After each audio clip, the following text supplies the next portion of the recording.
Saya mengajak kita untuk membuka Alkitab dan membaca bersama dengan saya.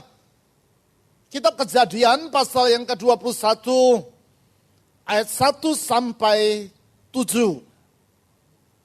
Di dalam catatan Kejadian 21 ayat 1 sampai 7 kita melihat sepasang suami istri Abraham dan Sarah yang pada saat peristiwa yang mereka alami terjadi dan dicatat di dalam Kejadian 21 usia mereka sudah 100 tahun dan 90 tahun. Artinya usia mereka sudah cukup sangat lanjut. Saya akan baca ayat 1, saya persilakan saudara baca ayat 2, saya baca ayat 3, kita baca ayat 4, demikian berganti-gantian sampai kita selesai di ayat 7. Saya awali dengan ayat 1. Tuhan memperhatikan Sarah seperti yang difirmankannya. Dan Tuhan melakukan kepada Sarah seperti yang dijanjikannya. Ayat 2 baca bersama 1, 2, 3. Maka mengandunglah Sarah. Lalu ia melahirkan seorang anak laki-laki bagi Abraham pada masa tuanya. Pada waktu yang telah ditetapkan sesuai dengan firman Allah kepadanya. Ayat 3. Abraham menamai anaknya yang baru lahir itu Ishak, yang dilahirkan Sarah baginya. Ayat 4, kemudian Abraham menyunat Ishak anaknya itu ketika berumur 8 hari, seperti yang diperintahkan Allah kepadanya. Adapun Abraham berumur 100 tahun ketika Ishak anaknya lahir baginya. Ayat 6, berkatalah Sarah, Allah telah membuat aku tertawa. Setiap orang yang mendengarnya akan tertawa karena aku. Lagi katanya, siapakah tadi yang dapat mengatakan kepada Abraham, Sarah menyusui anak? Namun aku telah melahirkan seorang anak laki-laki baginya pada masa tuanya. Saya ingin bertanya di antara semua Anda, siapa yang punya hobi, punya kesukaan, punya kegemaran, menunggu dengan sabar sama seperti saya? Heran, setiap kali saya berbicara tentang yang baik tentang diri saya, orang selalu tertawa. Saya menangkap ada rasa ragu terhadap kebaikan saya di sini. Artinya bagi saudara masa menanti, masa menunggu merupakan waktu yang sangat menggairahkan. Dan itu merupakan waktu yang sangat saudara harapkan. Tolong kalau ada di antara saudara yang punya kegemaran seperti itu, tolong angkat tangannya. Tidak ada, tidak ada. Karena memang bagi kebanyakan orang masa penantian merupakan masa yang sangat menjengkelkan. Apalagi kalau yang kita nantikan tidak jelas kapan akan datangnya. Kalau jelas kita harus menanti 5 menit, 10 menit, 1-2 jam, bahkan beberapa hari pun asal jelas kita masih dapat mentoleransinya. Tetapi kalau tidak jelas, ini rasanya akan jadi menggelisahkan. Apalagi saudara-saudari, kita tidak punya pilihan lain kecuali harus menantinya. Kalau misalkan kita masih punya pilihan yang lain, sama seperti kalau kita melihat antrean sangat panjang, dan kita katakan, nggak usah harus sekarang lah antrenya, besok-besok juga nggak apa-apa, kita pulang. Ya, kita tidak akan merasa terlalu gelisah melihat antrean yang sangat panjang karena punya alternatif yang lain. Tetapi kalau kita tidak punya pilihan yang lain dan penantian itu tidak jelas ujung pangkalnya, rasa gelisah akan menguasai hati. Tidak heran kita membaca di surat kabar, melihat di pesawat televisi, berita, para penumpang di bandara marah karena pesawat yang harusnya mereka tumpangi tidak jelas kapan akan berangkatnya. Mereka bertanya kepada petugas yang berjaga, kapan nih pesawat berangkat? Dia juga tidak tahu kapan pesawat akan berangkat. Dan kita tidak punya pilihan lain. Kita terjebak, stuck di situ, harus tunggu tanpa kejelasan. Orang jadi meledak dalam rasa amarah. Mengapa? Bukan sekedar masalah waktu yang terbuang di dalam penantian, tetapi karena kita tidak dapat mengendalikan apa yang kita ingin kendalikan. Ini persoalannya.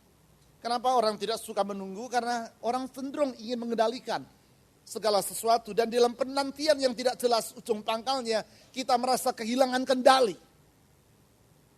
Kita tidak mampu mengendalikan apa yang kita mau kendalikan. Dan kita dikendalikan oleh yang tidak jelas. Akibatnya orang jadi marah. Apalagi saudara-saudari, sementara kita menunggu antrean yang tidak jelas ujung pangkalnya itu, kita melihat ada orang yang nyelonong. Menyerobot antrean. Langsung berada di paling depan. Kitanya sudah tunggu lama-lama, dia hanya nyerobot aja. Dalam situasi seperti itu ada juga orang yang berkata begini kepada Tuhan, Tuhan mohon maaf nih, saya cuti sebentar jadi orang Kristen. Saya bereskan urusan ini dengan orang ini, baru nanti saya jadi Kristen lagi. Ya saudara-saudari, dalam masa penantian yang tidak jelas, orang jadi resah. Perasaan seperti itu bisa jadi teralami oleh Abraham dan Sarah. Yang telah kita baca riwayat hidupnya secara singkat dalam Kejadian 21 tadi. Kalau saudara membaca dalam Kejadian pasal 12 ayat 4 dikatakan di sana, di usia 75 tahun Abraham meninggalkan Haran. Sesudah terlebih dahulu dia meninggalkan daerah Ur Kasdim, tempat di mana dia tinggal dan hidup. Karena Allah berjanji kepada yang bersangkutan bahwa dia akan memberkati Abraham dan Sarah istrinya dengan keturunan dan menjadikan keturunan mereka sebagai satu bangsa yang besar. Dan untuk itu Allah menyuruh Abraham meninggalkan tempat di mana dia tinggal dan dibesarkan. Dia harus meninggalkan sanak keluarganya di Ur Kasdim, pergi ke Haran dan melanjutkan perjalanan menuju ke tempat yang Tuhan akan tunjukkan kepadanya. Belum ditunjukkan. Sepanjang perjalanan Tuhan akan tunjukkan. Sedangkan kalau kita melihat dalam Kejadian 17 ayat 17, di situ dicatat bahwa usia Abraham 10 tahun lebih tua dibandingkan Sarah. Artinya kalau Abraham 75, Sarah usianya 65 tahun. Seorang perempuan yang sudah mati haid, sudah lewat masa untuk mengandung. Kemungkinan untuk mengandung telah tertutup. Dan bukan hanya itu saja. Sarah sejak masa mudanya pun sudah dalam keadaan mandul. Artinya jangankan di usia 65, masa usia muda pun dia sudah tidak mungkin mengandung. Dan sekarang dia usia 65. Dan suaminya mengajak dia untuk pindah. Meninggalkan tempat di mana mereka selama ini tinggal. Coba bayangkan saudara-saudari, coba bayangkan. Kalau saudara punya tetangga dan tetangga saudara pasangan suami istri 75, 65. Sejak mereka menikah sampai usia itu mereka belum juga berketurunan. Dan satu hari saudara melihat tetangga saudara ini sedang mengangkat barangnya keluar dari rumah, dinaikkan truk untuk pindahan. Saudara tanya, mau kemana Pak? Mau pindahan. Pindah kemana Pak? Belum tahu. Loh, kenapa kok belum tahu? Kontrak habis? Enggak juga, ini rumah saya. Saya bukan kontrak, lalu kenapa mau pindah? Ya karena Tuhan yang suruh. Loh, Tuhan suruh ya. Tuhan suruh karena apa? Karena Tuhan berjanji, kami akan punya keturunan. Coba bayangkan Bapak Ibu, kalau pasangan suami istri 75, 65 berkata begitu, mau pindah ke tempat yang tidak jelas, saudara pasti pikir ada sesuatu yang keliru dengan mereka. Dan itulah Abraham dan Sarah. Dan persoalannya ibu bapak, saudara-saudari, kapan janji Tuhan kepada mereka bahwa mereka akan berketurunan itu tidak jelas. Kapan Tuhan akan mengenapi janjinya? Bahwa Sarah akan mengandung dan melahirkan anak. Tidak ada jadwal yang jelas. Tahun berganti tahun mereka menantikan pengharapan janji Tuhan. Dan janji itu tidak juga kunjung datang. Tahun berganti tahun mereka menantikan penggenapan janji yang tidak jelas jadwalnya itu. Dan janji itu belum juga terrealisasi. Kita bisa bayangkan rasa gelisah dalam hati mereka. Kita bisa bayangkan rasa resah dalam hati mereka. Sudah meninggalkan keluarga, kaum dan sanak dan tempat di mana mereka pernah hidup, berkelana ke tempat yang tidak jelas, menantikan pengenapan janji yang kapan akan digenapi, yang juga tidak jelas.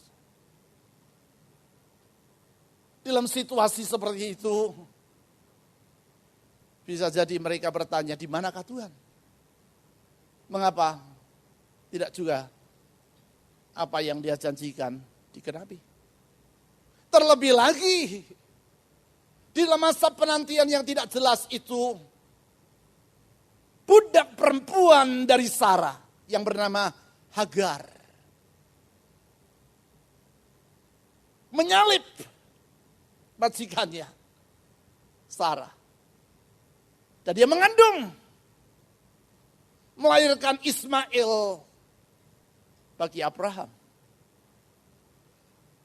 Kita tidak akan merasa heran kalau Sarah menjadi panas hatinya. Sama seperti kalau saudara mengharapkan Tuhan menggenapi janjinya atas hidup saudara. Dan janji itu tidak juga kunjung digenapi. Sementara saudara melihat orang lain yang menurut penilaian saudara, hidupnya tidak serohani Anda. Orang lain yang menurut penilaian Anda tidak segiat saudara dalam melayani Tuhan. Orang lain yang menurut penilaian Anda tidak sepandai dan seluas pengetahuannya dibandingkan Anda. Justru orang ini mengalami apa yang saudara inginkan, yang dijanjikan Tuhan untuk diri Anda, yang belum Anda alami, dan orang ini justru mengalaminya. Bagaimana rasa hati saudara melihat orang itu? Panas. Kita tidak akan merasa heran kalau semisalkan ada tetangga yang memuji-muji anak Hagar, Ismail. Dan berkata, aduh cakep bener nih Ismail, mirip papanya, mirip Abraham. Mendengar kata pujian itu, jengkel luar biasalah hati Sarah. Sama seperti kalau saudara mendengar orang yang saudara pandang tidak pantas untuk mengalami janji Tuhan, justru yang bersangkutan mengalami apa yang saudara ingin alami dan saudara belum juga kunjung alami. Dan orang lain memuji-muji dia. Wih luar biasa loh dia diberkati Tuhan. Jengkel bukan hati. Dalam situasi seperti itu, bisa jadi Anda bertanya, di manakah Tuhan? Mengapa dia melalaikan janjinya? Adakah Tuhan ingkar kepada janjinya? Kalau tidak ingkar, mengapa dia tunda-tunda pengenapan janjinya dalam hidup saya? Ibu, bapak, saudara-saudari, kalau pertanyaan seperti itu pernah berkecamuk di dalam hati Anda. Kalau pertanyaan seperti itu sedang menjadi pergumulan hati Anda hari ini. Berdasarkan Kejadian 21 ayat 1 sampai 7 yang telah kita baca tadi, kita mengenal siapakah Allah yang sesungguhnya. Melaluinya kita belajar mengenal sifat-sifat dari Tuhan yang menyampaikan janji kepada Abraham dan yang janjinya sedang saudara nantikan pengenapannya dalam hidup Anda. Allah adalah pribadi yang setia. Itulah sifatnya seperti yang diungkapkan di dalam ayat 1. Tuhan adalah pribadi yang setia. Coba lihat kembali Kejadian 21 ayat 1. Dikatakan demikian. Tuhan memperhatikan Sarah seperti yang difirmankannya. Dan Tuhan melakukan kepada Sarah seperti yang dijanjikannya.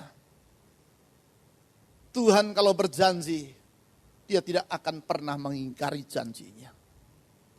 Tuhan kalau berfirman, dia setia kepada firman-Nya. Ibu, bapak, saudara-saudari, apapun yang sedang kita lewati dan apapun yang sedang kita hadapi, satu hal yang kita boleh pegang, Tuhan setia. Tuhan setia. Dia setia. Itulah yang dilihat dan disimpulkan oleh Musa tentang Tuhan. Sesudah 120 tahun dia alami hidup di dunia. Dan 40 tahun yang terakhir dari 120 tahun itu dia lewati sebagai seorang pemimpin yang memimpin bangsa Israel keluar dari Mesir. Berjalan menuju ke negeri yang Tuhan janjikan kepada nenek moyang mereka, yaitu Abraham. Melewati padang gurun selama 40 tahun. Dari usia 80 sampai 120. Suatu tugas yang tidak mudah. Tanggung jawab yang tidak sederhana yang dia emban. Memimpin bangsa yang tidak mudah untuk dipimpin. Melewati perjalanan yang panjang 40 tahun. Akhirnya tibalah Musa beserta dengan seluruh bangsa Israel yang dia pimpin di pinggir dari negeri Kanaan. Kali ini dari sisi timur Sungai Yordan. Sungai Yordan ada di depan mereka. Dan Musa tahu bahwa masa tugasnya telah berakhir. Musa tahu tanggung jawabnya telah selesai. Memimpin umat Tuhan keluar dari Mesir sampai menuju negeri Kanaan. Sebentar lagi bangsa yang dia pimpin akan menyeberangi Sungai Yordan dan memasuki negeri yang mereka harapkan. Sedangkan Musa harus berhenti sampai di situ. 40 tahun dia telah jalani masa tugasnya. Dia menoleh ke belakang. Melihat hari-hari yang telah dia jalani bersama dengan Tuhan. Khususnya dalam 40 tahun di padang gurun. Dan dia menyanyi. Dia menyanyi. Saya pikir itu adalah cara yang paling indah dalam mengakhiri tugas dalam hidup ini. Bukan ngomel, bukan post power syndrome, bukan mengeluh, tetapi menyanyi. Menyelesaikan tugas, menghantar orang untuk memasuki hari depan, walaupun dia sendiri tidak sampai di situ, dia menyelesaikan tugas itu dengan menyanyi. Dalam nyanyian itu dia menceritakan tentang siapakah Tuhan. Dicatat dalam kitab Ulangan pasal 32. Saya ajak saudara untuk membaca ayat 4 saja. Sebagian dari nyanyian Musa tentang Tuhan. Dia katakan demikian dalam Ulangan 32 ayat 4. Inilah Tuhan, gunung batu, yang pekerjaannya sempurna. Karena segala jalannya adil. Kalimat berikutnya dia katakan, Allah yang setia. Tidak ada yang percaya. Allah yang setia. Itulah Tuhan, kata Musa. 120 tahun aku hidup. 40 tahun aku memimpin umatnya. Melewati perjalanan yang tidak mudah. Menyongsong hari depan yang Tuhan janjikan. Dan Allah itu setia. Allah itu setia. Ibu, bapak, saudara-saudari, dia setia kepada apa yang dia firmankan. Itu sebabnya kalaupun semua yang ada di sekitar kita berubah, langit dan bumi ini pun lenyap, tetapi janji firman Tuhan tetap untuk selama-lamanya. Itulah Tuhan. Itulah Tuhan yang berjanji. Dia setia. Yang kedua, Tuhan adalah pribadi yang bekerja secara terencana. Kalau dia bekerja selalu ada tujuan dan maksudnya. Berulang kali saya katakan Tuhan tidak pernah iseng melakukan apa yang dia lakukan tanpa dia mengerti untuk apa dia melakukannya. Tidak. Tuhan tidak pernah iseng. Apapun yang dia lakukan ada tujuannya. Dan bukan sekedar dia punya tujuan di balik dari apa yang dia kerjakan. Dia juga punya rencana.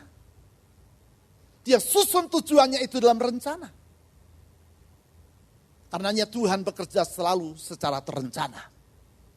Itulah yang diutarakan dalam ayat 2 dari Kejadian pasal 21. Dia katakan demikian, maka mengandunglah Sarah. Lalu ia melahirkan seorang anak laki-laki bagi Abraham pada masa tuannya. Yaitu pada waktu yang telah ditetapkan. Pada waktu yang telah ditetapkan. Jadi bukan kebetulan. Bukan tanpa sengaja. Tetapi Sarah mengandung dan melahirkan anak pada waktu yang memang sudah ditetapkan oleh Tuhan. Sesuai dengan apa yang dia rancangkan dan janjikan. Ibu, bapak, saudara-saudari. Itu sebabnya kalau hidup ini ada dalam tangan Tuhan. Dan kehidupan kita di dalam pengendalian Tuhan. Kita sadar bahwa apapun yang terjadi dalam hidup ini bukanlah kebetulan. Sehingga hidup kita ini bukan asal coba-coba, hasil coba-coba, bukan.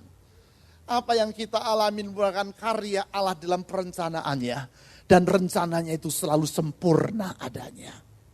Rencananya itu sempurna. Itulah yang disimpulkan oleh Musa dalam lagu yang tadi sudah saya baca. Ulangan 32 ayat 4. Dia katakan demikian tentang Tuhan. Gunung batu yang pekerjaannya sempurna.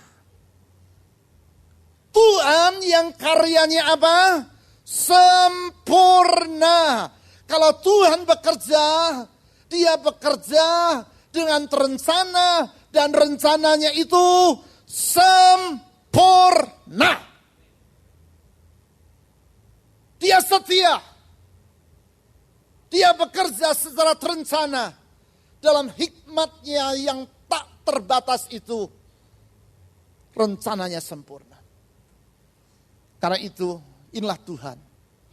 Dia adalah pribadi yang dapat diandalkan. Itulah yang diutarakan di dalam ayat 6. Tuhan adalah pribadi yang dapat diandalkan. Sehingga kalau dia bertindak saudara-saudari, dia dapat menghapuskan masa penantian yang panjang itu dan mengubahnya menjadi sukacita. Bagaikan hujan sehari yang menghapuskan kemarau yang panjang. Sehingga tidak heran ketika anak itu dilahirkan, Abraham memberi nama anak itu laughter, tertawa, Ishak. Karena masa penantian berakhir, tawa sukacita sekarang menggantikan semuanya. Dan di dalam ayat 6, Kejadian 21, Sarah berkata seperti demikian, katanya, berkatalah Sarah, Allah telah membuat aku tertawa. Semua ratap tangis, kepedihan hati berakhir. Dan Tuhan mengubahnya menjadi tertawa. Setiap orang yang mendengarnya akan tertawa karena aku. Tertawa bukan menertawakan. Lain. Tertawa. Bukan karena mencemooh, bukan. Tetapi mereka tertawa karena melihat sukacita yang sama seperti yang ada di dalam. Atau merasakan sukacita yang sama seperti yang ada dan yang mereka lihat dalam diri Sarah. Itulah Tuhan. Dia dapat diandalkan. Kembali kepada ayat yang sudah 2 kali saya baca dan untuk ketiga kalinya saya baca. Yaitu lagu yang dinyanyikan Musa dalam ayat 4 Ulangan 32. Saya baca lengkap, dia katakan demikian tentang Tuhan, gunung batu yang pekerjaannya sempurna.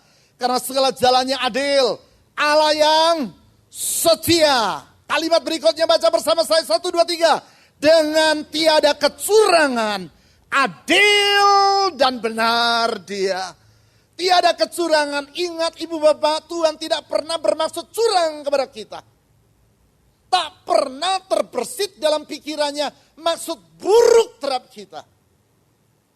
Sama seperti seorang ayah atau seorang ibu yang mencintai anaknya. Tak pernah sang ayah atau sang ibu yang benar mencintai anaknya itu bermaksud curang terhadap anaknya. Memikirkan yang buruk untuk mereka. Tak akan pernah. Itu sebabnya dia dapat diandalkan. Dia setia. Karyanya sempurna karena rencananya sempurna. Kalau demikian memang tentang Tuhan. Kalau memang demikianlah tentang Tuhan.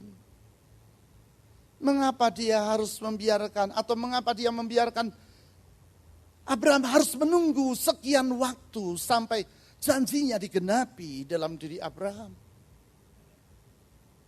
Mengapa dia membiarkan Abraham menunggu dalam penantian yang seakan-akan tanpa kejelasan. Mengapa Tuhan tidak beritahu kepada Abraham, saya janji sekarang ya, 25 tahun lagi saya genapi. Kenapa dia tidak katakan begitu? Kalaupun begitu, walaupun mungkin sangat panjang, masih cukup mudah bagi Abraham untuk menantikannya. 25 tahun jelas jadwalnya.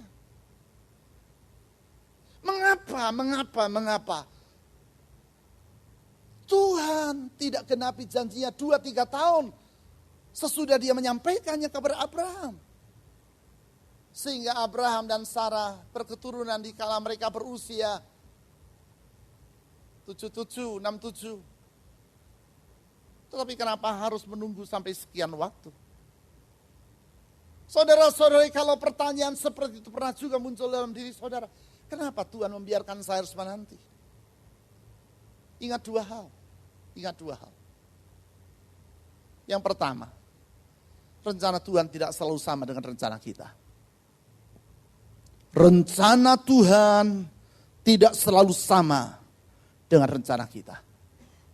Mengapa tidak selalu sama? Sebab ingat, rencananya itu sempurna. Sedangkan rencana kita jauh dari sempurna. Karenanya di dalam Yesaya pasal yang ke-55, ayat 8 sampai 11 ditulis seperti demikian. Yesaya pasal yang ke-55, ayat 8 sampai 11. Saya baca ayat 8 dan 9 saja. Dikatakan demikian. Sebab rancanganku bukanlah rancanganmu. Kata Tuhan. Rancanganku bukanlah rancanganmu. Dan jalanmu bukanlah jalanku. Demikianlah firman Tuhan. Seperti tingginya langit dari bumi, demikianlah tingginya jalanku dari jalanmu. Dan rancanganku dari rancanganmu. Ibu, bapak, saudara-saudari, saya bersyukur. Rancangan Tuhan tidak selalu sama dengan rancangan saya. Ada kalanya sama, tetapi banyak kali tidak sama.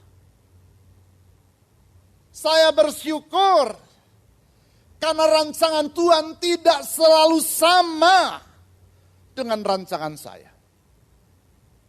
Sebab kalau saja rancangan Tuhan selalu sama dengan rancangan saya, berarti kemampuan Tuhan kurang lebih sama dengan saya. Dan kalau kemampuan Tuhan sama seperti saya, berantakanlah hidup ini. Karena jelas kemampuan saya terbatas dan rancangan saya jauh dari sempurna. Tapi bersyukur, Tuhan itu sempurna dan kemampuannya tak terbatas sehingga rancangannya tidak selalu sama dengan rancangan saya. Karena rancangannya selalu yang terbaik. Karena rancangannya selalu yang terbaik. Saya pernah bercerita kepada semua Anda Pada waktu saya duduk di bangku sekolah menengah, saya punya 2 cita-cita. Cita-cita saya yang pertama yaitu bekerja di dunia pertambangan. Cita-cita saya yang kedua adalah menjadi tentara. Saya tidak masuk akademi militer, saya masuk perguruan tinggi, kuliah di bidang teknik, menyelesaikan tugas akhir di pertambangan, di pedalaman Sulawesi sana, di pertambangan nikel. Menjelang akhir kuliah sebelum wisuda, ada kesempatan untuk bekerja di sebuah perusahaan pertambangan atau eksplorasi tambang milik Prancis. Bersama dengan 3 teman, saya melamar dan kami lewat tes. Selesai tes diumumkan, saya tidak lulus.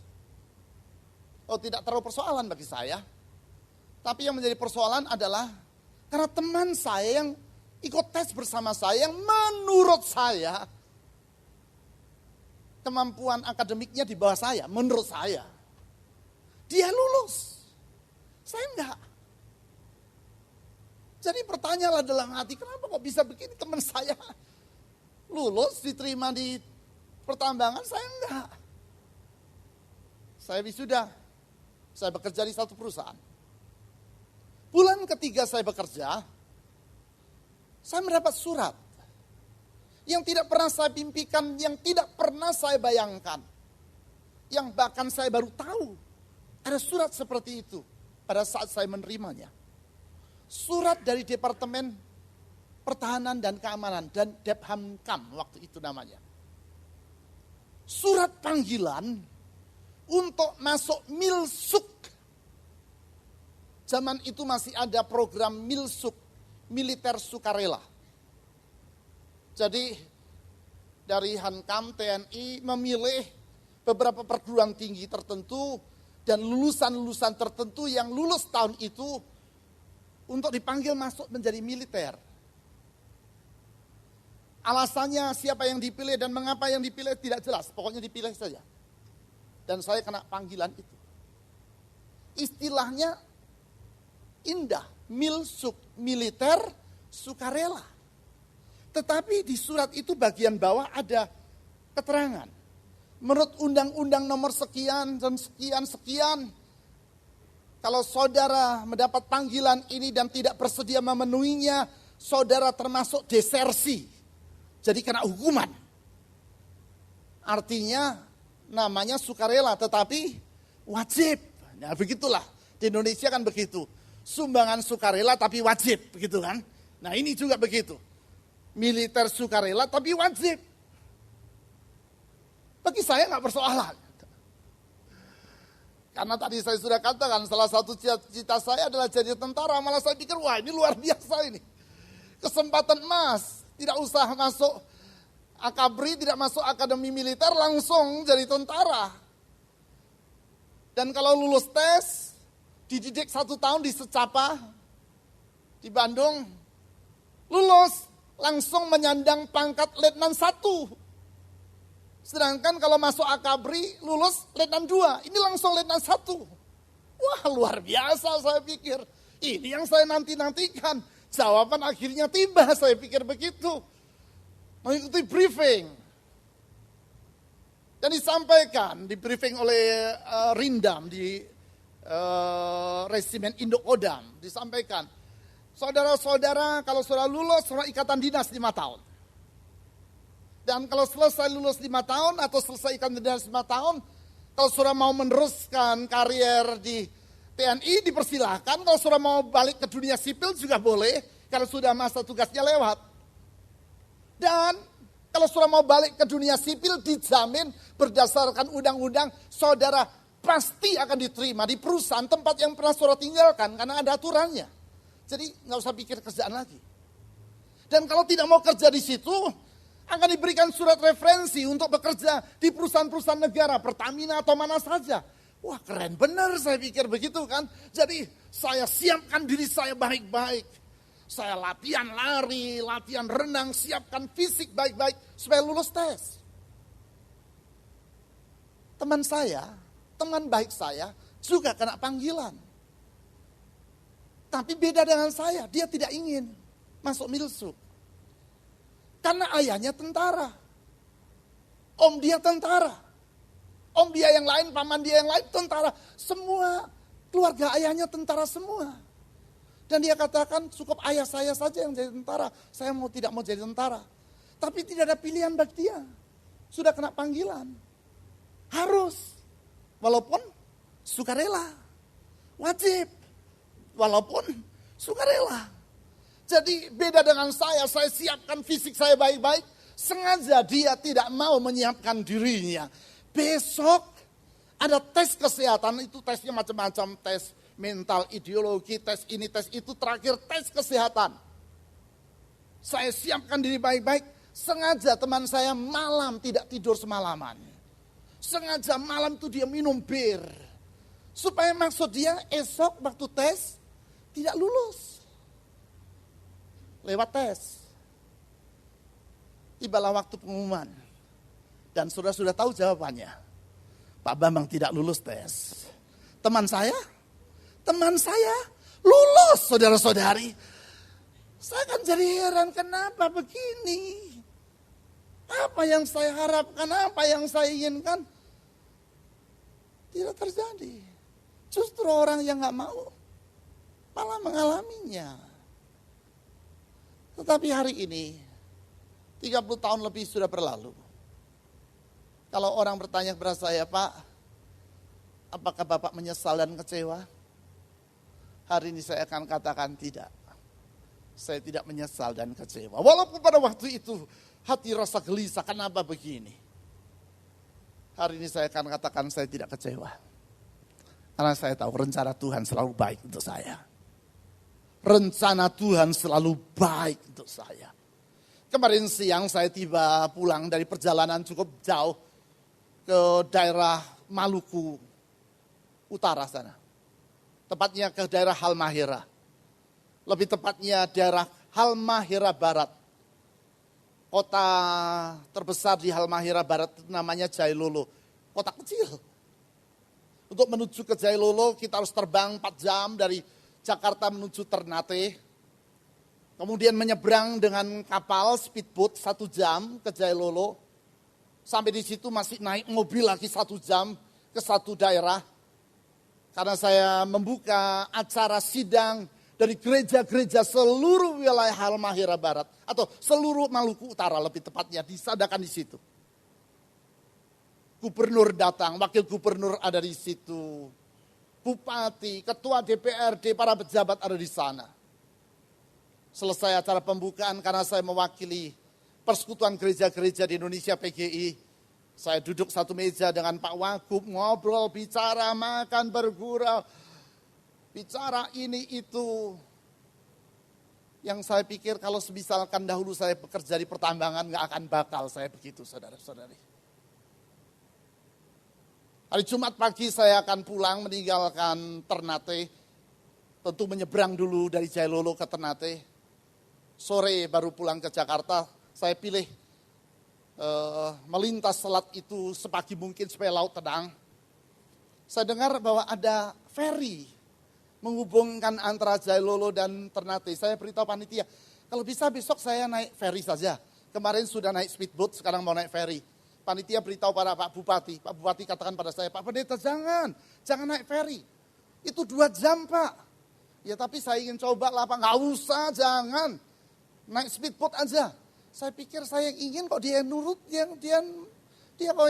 yang memutuskan ya. Saya pikir begitu. Tapi apa boleh buat lah karena dia sudah ngomong begitu. Panitia ya Pak naik speedboat saja. Jadi terpaksa saudara Jumat pagi saya tunggu. Panitia datang untuk membawa saya ke pelabuhan. Ternyata bukan hanya panitia saja, ketua DPRD-nya sendiri datang. Dia sendiri yang mengantar saya dengan mobilnya ke pelabuhan sampai naik speedboat. Begitu masuk speedboatnya kosong. Wah, saya pikir ini tunggu lagi penumpang yang lain ini sampai penuh baru berangkat. Ternyata tidak, begitu saya duduk, ketua DPRD kasih tangan begini pada saya dah. Itu speedboat langsung jalan. Ternyata speedboat khusus disiapkan Pak Bupati, saudara, untuk saya menyeberang dengan kecepatan yang sangat cepat sekali. Tidak sampai 40 menit sudah sampai di Ternate. Saya pikir kalau misalkan dulu saya kerja di pertambangan, nggak bakal saya akan begitu, saudara-saudari.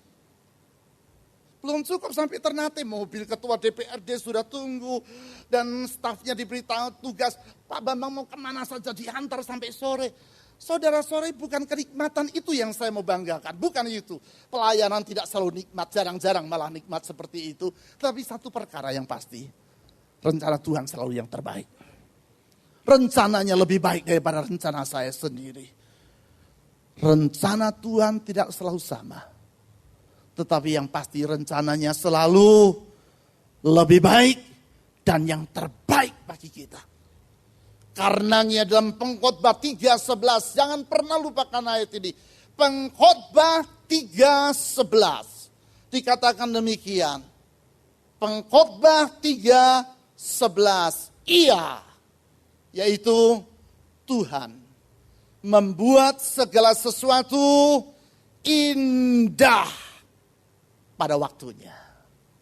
Jangan lupa kata pada waktunya. Jangan hanya terpaku pada kata indah dan mengabaikan kata pada waktunya.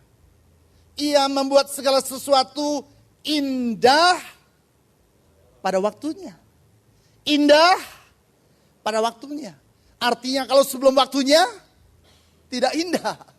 Tetapi kalau sudah waktunya indah. Bahkan ia memberikan kekekalan dalam hati mereka. Tetapi manusia tidak dapat menyelami pekerjaan yang dilakukan Allah dari awal sampai akhir. Manusia tidak dapat menyelaminya, tidak dapat memahaminya karena manusia terbatas. Sehingga tidak dapat memahami karya Allah yang sempurna, yang indah pada waktunya itu. Sehingga sebelum waktunya manusia seringkali salah mengerti tentang Tuhan, benar atau benar? Seringkali marah-marah pada Tuhan, benar atau benar? Sering curiga pada Tuhan, betul atau betul? Ya. Ibu bapak, pada waktunya masa penantian akan berakhir menjadi tawa. Masa penantian akan berakhir dan menjadi Ishak. Dalam masa penantian sadarilah. Memang rancangan Tuhan tidak selalu sama dengan rancangan saya. Karena rancangannya sempurna. Dan dalam rancangannya itu, dia menguji hati kita. Mengapa Tuhan tidak kasih tahu tanggal bulan kelahiran Ishak jauh hari sebelumnya kepada Abraham? Supaya dengan demikian dia menguji hati Abraham. Dia bekerja untuk menguji hati kita. 1 Petrus 1 ayat 7. 1 Petrus 1 ayat 7. Maksud semuanya itu ialah untuk membuktikan kemurnian imanmu. Yang jauh lebih tinggi nilainya daripada emas yang fana. Yang diuji kemurniannya dengan api. Saudara-saudari, ini merupakan masa pengujian. Masa penantian, masa pengujian. Mengapa diuji? Bukan karena Allah tidak tahu.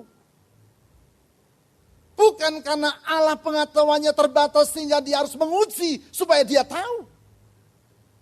Tidak. Bukan begitu. Dia maha tahu tanpa menguji pun dia tahu isi hati kita. Tetapi kalau tidak diuji, kitanya yang tidak tahu. Karena seringkali kita pikir iman kita kuat. Sama seperti kita pikir diri kita sehat.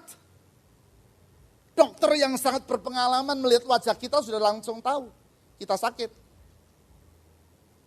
Lihat dari roman muka sudah tahu tekanan darah tinggi nih. Tapi kita ngomong, dok sehat. Jadi dokter katakan oke lah kalau begitu, kalau kamu merasa sehat dites ya. Tes ke laboratorium. Darah diambil diuji. Bukan sekedar supaya sang dokter tahu, tetapi supaya kitanya tahu bahwa kita nggak sesehat seperti yang kita pikirkan. Waktu kita lihat, oh ternyata kolesterolnya tinggi, baru tahu nih gitu. Jadi Allah, ibu bapak maha tahu. Tanpa usah menguji pun dia tahu isi hati Abraham. Tetapi ada kalanya dia melewatkan kita ujian. Supaya kitanya jadi tahu. Dan kalau kita dalam kerendahan hati mengakui keterbatasan kita, baru di situ dia akan bekerja memurnikan kita. Sama seperti emas yang dimurnikan. Kata 1 Petrus 1 ayat 7 tadi. Di situ kita menyerahkan diri untuk dimurnikan. Sehingga masa penantian juga merupakan masa pemurnian iman kita. Dan Allah di dalam kebijakan dan hikmat yang tak terbatas bekerja dalam segala sesuatu untuk mendatangkan kebaikan bagi kita. Kalau kita paham akan hal itu, masa penantian kita akan lewati dalam sukacita. Bukan marah-marah kepada Tuhan. Justru di saat kita marah-marah kepada Tuhan, disitulah terlihat siapa kita yang sebenarnya. Kalau semuanya lancar, semua akan baik-baik pada Tuhan kan? Kalau semua yang kita minta langsung dituruti oleh Tuhan, baru mikir aja langsung udah datang apa yang kita pikirkan. Semua orang akan jadi baik-baik pada Tuhan. Tidak terlihat isi hati yang aslinya. Kadang-kadang Tuhan mengizinkan kita melewati semua itu supaya terungkap keadaan diri kita yang sebenarnya. Supaya terungkap roh-roh teroris yang bersembunyi dalam hati. Teroris kan suka bersembunyi saudara-saudari. Nggak kelihatan kalau dari luar aman-aman. Padahal teroris dalam hati. Dan roh teroris itu akan muncul pada saat penantian. Saat kita menanti-nanti dan menanti-nanti. Muncul teroris. Dan kita mulai meneror Tuhan. Kita ancam-ancam Tuhan. Tuhan ini sudah 3 bulan saya tunggu nih. 5 kali saya sudah doa. Sekali lagi. Nggak dijawab. Awas kata kita pada Tuhan. Awas saja ya. Nggak gereja-gerejaan lagi. Pokoknya nggak doa-doaan lagi. Jadi kitanya mulai ngancam Tuhan. Roh teroris nongol semua dalam diri kita. Di situ diuji. Nah itu kelihatan. Seperti emas yang dimurnikan dengan api itu. Semua kotoran itu naik ke permukaan. Kalau enggak kelihatan, kecampur semua. Waktu dimurnikan, kotoran itu kan naik semuanya. Dan baru akan tersaring dan termurnikan. Itu cara Tuhan dalam bekerja dalam hidup kita. Dan ibu bapak kalau kita sadar akan semua ini. Masa penantian bukan akan melemahkan iman kita. Sebaliknya masa penantian akan memurnikan iman kita. Masa penantian tidak akan membuat iman kita kepada Tuhan jadi kendor. Justru akan membuat kita semakin teguh kepada Tuhan dalam iman. Itulah yang terjadi atas Abraham.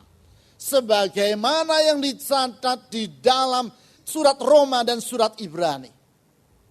Di situ dijelaskan mengapa di masa penantian Abraham imannya tidak menjadi porak-poranda. Tapi semakin teguh. Walaupun menanti bukan waktu pendek 25 tahun. Imannya jadi semakin kokoh. Dalam alasan itu kita dapat melihat itulah sesungguhnya iman dari Abraham. Yaitu yang pertama dia percaya bahwa Tuhan sanggup melaksanakan janjinya. Tuhan sanggup melaksanakan janjinya. Tuhan sanggup melaksanakan janjinya. Roma 4, 18, 22. Roma 4, 18, 22. Sebab sekalipun tidak ada dasar untuk berharap. Tidak ada dasar untuk berharap. Ya tidak ada dasar bagi Abraham dan Sarah untuk berharap. Bahwa mereka akan mendapatkan keturunan. Bagaimana mereka punya dasar untuk berharap. Usia mereka sudah lanjut. Bagaimana mereka punya dasar untuk berharap. Sarah mandul dari sejak masa mudanya. Tidak ada dasar untuk berharap. Namun Abraham berharap juga dan percaya bahwa ia akan menjadi bapa banyak bangsa menurut yang telah difirmankan. Demikianlah banyaknya nanti keturunanmu. Ayat 19 perhatikan. Imannya tidak menjadi lemah. Iman Abraham tidak menjadi lemah. Imannya tidak menjadi lemah. Walaupun ia mengetahui bahwa tubuhnya sudah sangat lemah. Karena usianya telah kira-kira 100 tahun. Dan bahwa rahim Sarah telah tertutup. Imannya tidak menjadi lemah. Katakan bersama saya, imannya tidak menjadi lemah. Tetapi terhadap janji Allah, ia tidak bimbang karena ketidakpercayaan. Kalimat berikutnya baca bersama saya, 1, 2, 3. Malah ia diperkuat dalam imannya dan ia memuliakan Allah. Imannya tidak jadi lemah, imannya malah semakin diperkuat dan ia memuliakan Allah dalam masa penantian. Bukan pada saat jawaban sudah tiba, dalam masa penantian dia tetap beriman dan imannya semakin teguh dan dia memuliakan Allah. Alasannya ayat 21, dengan penuh keyakinan bahwa Allah berkuasa untuk melaksanakan apa yang telah ia janjikan. Bahwa Allah berkuasa untuk melaksanakan apa yang telah ia janjikan. Hanya separuh yang berkata amin. Bahwa Allah berkuasa untuk melaksanakan apa yang telah ia janjikan. Karena itu, hal ini diperhitungkan kepadanya sebagai kebenaran. Ibu bapak, Allah yang berjanji, dia sanggup melaksanakan janjinya. Yang kedua, Abraham percaya Allah yang berjanji, dia setia kepada janjinya. Ibrani 11 ayat 11 dan 12. Allah yang berjanji, dia setia kepada janjinya. Ayat 11. Karena iman ia, Abraham, dan Sarah beroleh kekuatan untuk menurunkan anak cucu. Walaupun usianya sudah lewat. Alasannya, kalimat berikutnya, karena ia menganggap dia. Siapakah dia? Siapakah dia? Tuhan. Karena ia menganggap dia yang memberi janji itu setia. Karena Tuhan yang berjanji adalah pribadi yang setia. Itulah sebabnya. Maka dari satu orang malahan orang yang telah mati busuk. Artinya tidak ada pengharapan lagi. Terpancar keturunan besar. Seperti bintang di langit dan seperti pasir di tepi laut. Yang tidak terhitung banyaknya. Berulang kali saya katakan adalah yang membedakan antara Allah dengan manusia. Apakah yang membedakan antara Allah dengan manusia? Ini bedanya. Manusia kalau berjanji belum tentu sanggup melaksanakan janjinya. Dan kalaupun sanggup belum tentu setia kepada janjinya. Tetapi tidak demikian halnya dengan Allah. Kalau dia berjanji, dia setia kepada janjinya. Dan dia bukan hanya setia, dia juga sanggup melaksanakan janjinya. Itulah Tuhan. Dia setia dan dia sanggup. Dia sanggup dan dia setia. Kalau kita yakin akan hal itu. Dan kita percaya bahwa di balik semua hal Tuhan punya rencana. Dan rencananya selalu indah bagi kita. Karena itu dia dapat diandalkan. Maka masa penantian iman kita bukan jadi lemah. Iman kita akan jadi semakin kokoh. Mengapa semakin kokoh? Karena di situ iman kita akan dimurnikan. Akan nampak segala teroris yang masih ada dalam hati kita muncul ke permukaan. Kita merendahkan hati di hadapan Tuhan. Supaya dengan demikian iman kita semakin jadi murni. Dan pada waktu Allah melihat pembentukan yang dia kerjakan dalam hidup kita sudah tiba. Dia akan genapi firman-Nya dalam hidup kita. Tepat pada waktunya. Ayat yang terakhir. 1 Korintus 10 ayat 13. Saya ingin ajak saudara untuk melihatnya dari perspektif yang baru. Ayat yang berulang kali telah kita baca. Saya ingin ajak saudara untuk melihatnya dari sudut pandang yang baru. 1 Korintus 10 ayat 13. Pencobaan-pencobaan yang kamu alami ialah pencobaan-pencobaan luar biasa. Pencobaan apa? Biasa. yang tidak melebihi kekuatan manusia. Pencobaan yang kamu alami ialah pencobaan biasa yang tidak melebihi kekuatan manusia. Alasannya, sebab Allah setia. Pegang ini. Allah itu apa? Setia. Dan karena itu ia tidak akan membiarkan kamu dicobai melampaui kekuatanmu. Pada waktu kami dicobai, ia akan memberikan kepadamu jalan keluar. Sehingga kamu dapat menanggungnya. Ibu, bapak, saudara-saudari. Kalau hari-hari ini merupakan hari penantian bagi saudara. Dan masa penantian itu seperti tanpa ujung. Rasa gelisah mulai menguasai hati.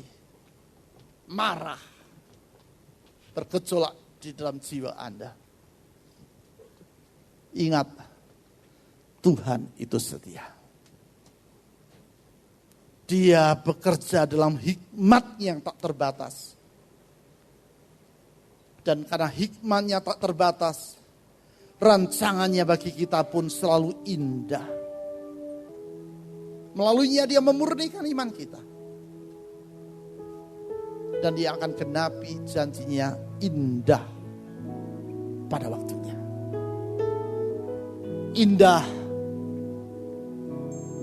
pada waktunya. Indah pada waktunya. Apakah iman? Iman itu mempercayai. Iman itu sudah dapat melihat pengenapan janji Tuhan. Sementara kita belum mengalaminya.